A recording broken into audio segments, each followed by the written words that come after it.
Elvis Presley slipped out the back door of the Veterans Club into the cool October night, stripped of entourage and stage lights, dressed in a simple dark jacket and black trousers. He wandered Memphis's quieter streets, still humming last night's blues for the men who'd seen too much war. Rounding a dimly lit corner, he froze at the sight of a young black teenager pressed against a graffiti-streaked wall, an officer's gloved hand pinning him there. The boy's eyes shone with silent fear as he offered no resistance. Instinct propelled Elvis forward. "He hasn't done anything wrong, officer," he said softly. No bravado, just the calm of a man who had sung sorrow into song. In that instant, the officer swung his baton. A dull crack echoed through the empty street as wood met flesh. Elvis's head snapped back and he fell to one knee, the night swallowing his gasp. The night air on Peabody Street felt heavier than usual as Elvis Presley stepped out through the back door of the War Veterans Club. A sultry October breeze carried the distant hum of traffic and the low murmur of conversation. He wore a dark jacket over a simple black shirt and trousers. No sequins, no spotlight. He needed nothing more than to walk, to feel the cool night against his skin, to breathe after the private session he'd just completed for men who had lived on the edge of mortality. He strolled aimlessly, passing shuttered storefronts and neon-tinged cafes. Around him, the city's pulse thrummed with jazz and late-night chatter, but he was detached from it all.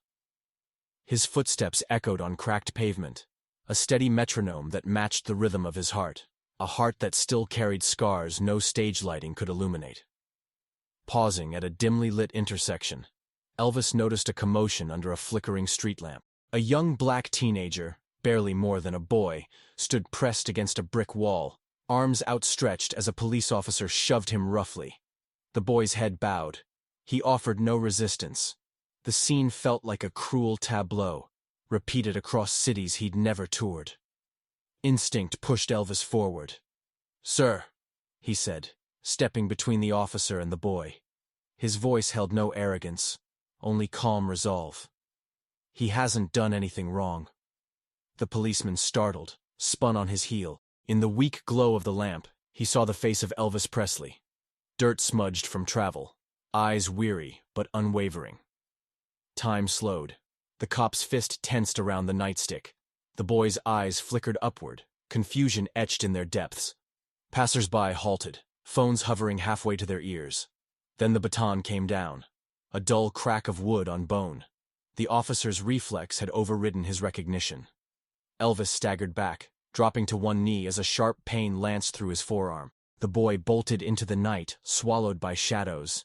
Spectators gasped. The officer straightened, horror dawning across his face as he took in the sweat-darkened collar and the star-spangled ring. Elvis's breath came in shallow, rasping bursts. He did not call out. He did not curse. Instead, he kept his gaze fixed on the officer, whose baton hand shook. Sirens wailed faintly in the distance as the city's machinery lurched into motion. "Mr. Presley," the cop began, voice cracking. I'm so sorry. I didn't see." Elvis raised his head, met the man's wide, frightened eyes, and spoke in a voice as steady as the man had been in front of a microphone. "You hurt me, but I think you've been hurting for a long time." The words hung in the frigid air, heavier than any verdict. Around them the crowd shifted, unsure whether to cheer or flee.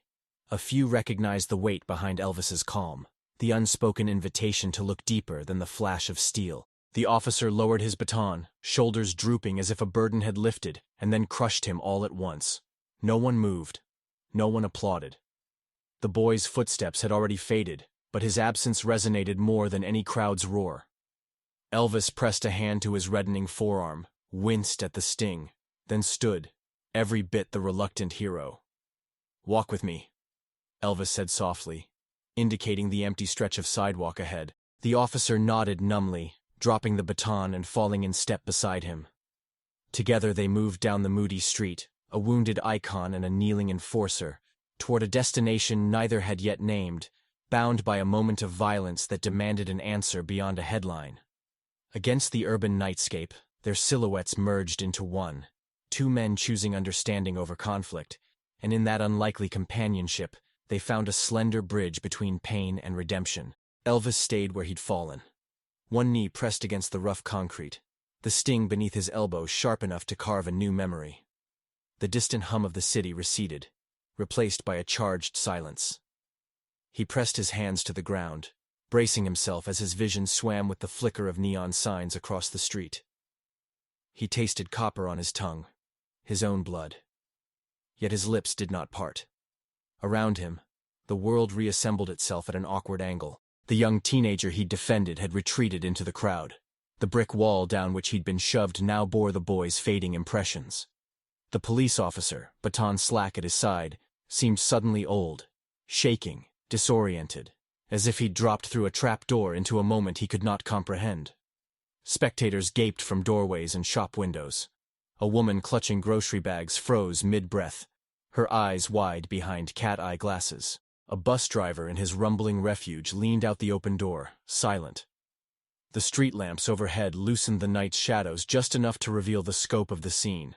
Elvis, kneeling, the cop, realized wrongdoing etched in every line of his uniform, and that raw, humming question crackling among the gathered onlookers. What happens next?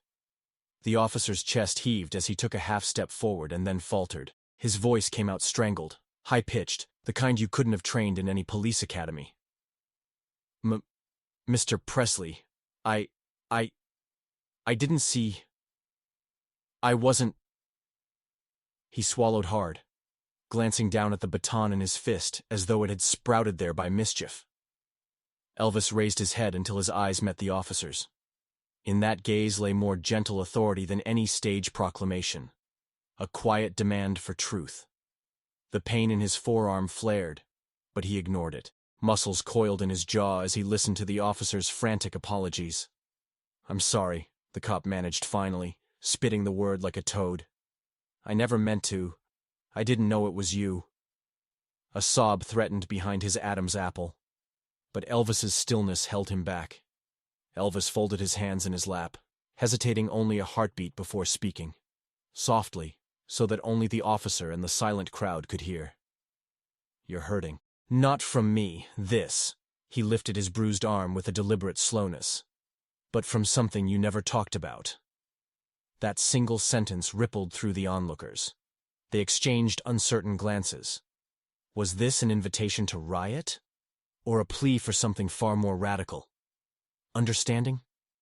The cop blinked, dropping the baton onto the cracked sidewalk. It landed with a dull thud that sounded like a verdict. He rubbed at his forehead as if trying to wipe away the image of the fallen star before him. Then he looked back at Elvis. No longer a famous performer, but a man kneeling in the street, offering compassion rather than condemnation. Elvis didn't rise at once. He remained seated, his breath steadying in the cool Memphis night air. The pain in his elbow burned, but his focus was sharp. He sensed the world tightening around this moment, the collective pause before destiny tilted one way or another. A pair of uniformed officers cautiously approached from the periphery, their radios crackling with calls for backup.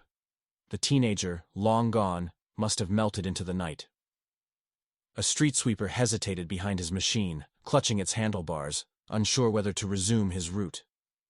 Finally, Elvis stood. He brushed grit from his palms and flexed his bruised arm. The officer, still white-faced, took a small step toward him, head bowed. "Let's just leave it be," Elvis said, voice low but carrying across the silent stretch. "Thank you for stopping. That's enough." The cop's shoulders sagged, relief and shame warring in his posture. He nodded once, an unsteady gesture of accord.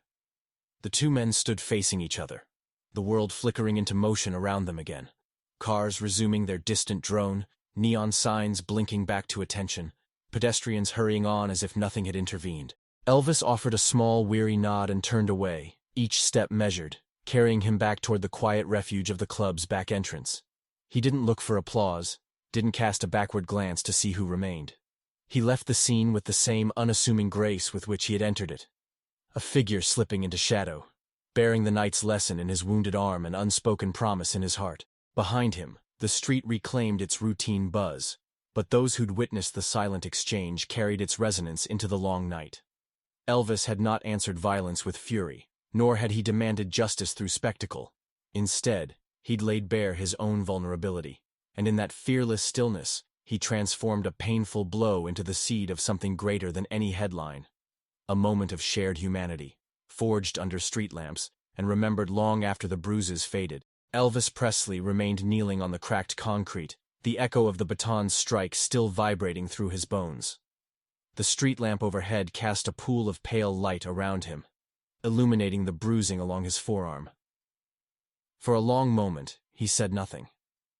The teenager he had defended melted into the shadows, and the uniformed officer who had struck him hovered uncertainly at the edge of that glow, baton still loosely clutched in one hand. Around them, passers-by froze. A mother clutching her grocery bag pressed her child close. A taxi idled at the curb, its engine ticking in readiness. Even the distant wail of a siren held off, as though the city itself paused to assign meaning to the tableau. The world often demanded spectacle, chaos, and outrage, but here, in the hush after violence, it offered a choice: noise or quiet. Elvis lifted his head. His dark hair fell forward as he straightened his spine, eyes meeting the officer's with an intensity that outshone any spotlight. The young cop's face flushed a muddy mix of anger and regret, baton still trembling in his hand. He had realized, a heartbeat too late, that the man before him, clad not in glittering stage gear, but in simple, unassuming clothes, was no ordinary stranger, but the king of rock and roll himself. Recognition flickered in the officer's eyes, followed by a pale shock. "Mr. Presley," he stammered, voice wavering. I didn't know. I'm sorry, Elvis's gaze never wavered. He rose slowly, pivoting on his good knee, and pressed the back of his hand against his throbbed elbow. The pain was real, but it was neither agony nor fear that defined this moment. It was something fiercer, more incisive. Compassion, born of shared humanity. "You hit me," Elvis said quietly, each word deliberate. "But I think you're the one who needs help." The officer's baton dropped to the pavement with a muted clack. He swallowed, helpless before the calm authority that radiated from the wounded singer. Around them, the crowd exhaled as one, shock giving way to a tentative hope that perhaps this confrontation might end not in handcuffs or hashtags, but in something the headlines could never capture. "Sir," the officer managed, his voice thick with emotion. I've been under pressure. Things, back home." He bowed his head, unable to continue. Elvis stepped forward, closing the distance so the officer could no longer hide behind his uniform. "What kind of pressure?" he asked, tone gentle yet unyielding. "You don't have to apologize to me, but you should talk to someone who'll listen." A cigarette's hiss erupted near the curb as someone dared to exhale. A taxi driver peered through his windshield, curious but respectful. The teenager remained unseen, perhaps finally freed from the night's threat. In that charged silence, Elvis offered an unspoken promise. No public spectacle, no punitive press conference. Instead, a private path toward understanding. The officer glanced around, shame and relief warring in his eyes. He reached into his coat pocket and withdrew a crumpled photograph. A young boy in uniform, smiling beside his brother, both in dress blues. Proof of a life before bitterness. His hand shook as he held the photo toward Elvis. "My little brother," he said, voice catching. He was killed in Korea. I came home, and they gave me medals, but no answers." He glanced down at his baton and spat onto the pavement. "Then I heard that kid screaming, and when you spoke up, I lost it." Elvis accepted the photo with a nod, recognizing that image of loss. His mother's face had looked the same the day his father died. He slipped the picture into his own pocket and placed a steadying hand on the officer's shoulder. "Loss is a weight no metal can lift," he said quietly. "But you can carry it differently, by sharing the burden instead of burying it." Tears glistened in the officer's eyes, reflecting the street lamp's glow. He rubbed at his collar as though trying to scrub away the memory of violence he had inflicted. Around them, the crowd dispersed in slow, reverent withdrawal. The grocery-clutching mother, the street sweeper pausing in his work, the night shift clerk drawn to the doorway. None spoke, for words felt inadequate. Instead, they bore witness to a quieter miracle. A celebrity refusing vengeance, choosing empathy. A worn-down lawman glimpsing the possibility of redemption. Elvis released the officer's shoulder and straightened his jacket. He nodded once, a gesture of finality. "Walk with me," he said. The officer hesitated, then removed his cap respectfully and followed. Together they moved off the asphalt's cold glare toward the quieter avenues, leaving behind only the echo of unseen tears and a lesson more powerful than any anthem, that sometimes the greatest strength lies in compassion, not blow. By dawn's light, the Memphis press had already caught wind of the street corner confrontation. Headlines screamed, "Rock legend attacked by city officer," and "Presley victim of brutality, calls for inquiry." Newsstands along Union Avenue plastered blurry photos of Elvis's bruised forearm, beside grainy snapshots of the police officer's uniform. Radios crackled with analysts speculating on lawsuits, interviews, and the potential fallout for both sides. Inside Graceland, though, the mood was markedly calmer. Elvis sat in his green leather-upholstered study, the morning's paper spread before him like so much torn hurt. His manager, Colonel Parker, paced in stiff military stance, crumpled penciled notes in hand. "We must capitalize on this, son," Parker said, voice edged with excitement. "The public will eat up every word. I can already see the headlines. King of Rock versus King's Law. Your next record will sell in the millions." Elvis closed his eyes, damp with residue from last night's tears, and drew a slow, steady breath. The spattered ink on the papers before him seemed to writhe under his gaze. Reality twisted into scandal. He pictured the officer's haunted eyes last night, the shuddering apology, the raw photograph of a fallen brother. He thought of the tear sliding down the guard's cheek before he lowered his baton, and he felt, with crystalline clarity, that this moment did not belong in the tabloid glare. "Leave it," Elvis said softly. Parker's pacing paused, feet scraping against the Persian rug. No press conferences, no lawsuits, no statements to the papers. Parker's mustache trembled with disbelief. "Sir, you can't be serious. The momentum—" "This isn't about momentum," Elvis interrupted, tone firm yet gentle. "It's about a man hurting so deeply he lashed out. I don't want a public spectacle. I want to help him." Parker's jaw clenched. He ran a hand through his thinning hair. "Help him? By letting him get away scot-free? By denying the world the heroism they'll claim you showed?" He waved the crumpled headlines. "People will think you're afraid to fight back." Elvis stood, moving around the desk to face Parker. "Sometimes the bravest thing is not raising your fist but extending your hand." He turned away, scanning the silent trophies on the shelves. Gold records, platinum plaques, photographs of screaming crowds. "Find out who he is, then arrange for me to speak with him, privately, without cameras." Colonel Parker stared for a long moment, weighing the impossible. Finally he nodded, shoulders sagging beneath decades of show business battles. "Very well, I'll see what I can do." By afternoon, Elvis's private inquiry uncovered the officer's identity. Sergeant James "Jim" Holloway, stationed at Midtown Precinct. Holloway had served 2 tours in Korea, earning commendations for bravery in battle. But letters from home told a different story. His young bride had left him, unable to bear the loneliness of deployment and the emotional distance that followed. Local whispers blamed PTSD. The precinct therapist had called him fragile.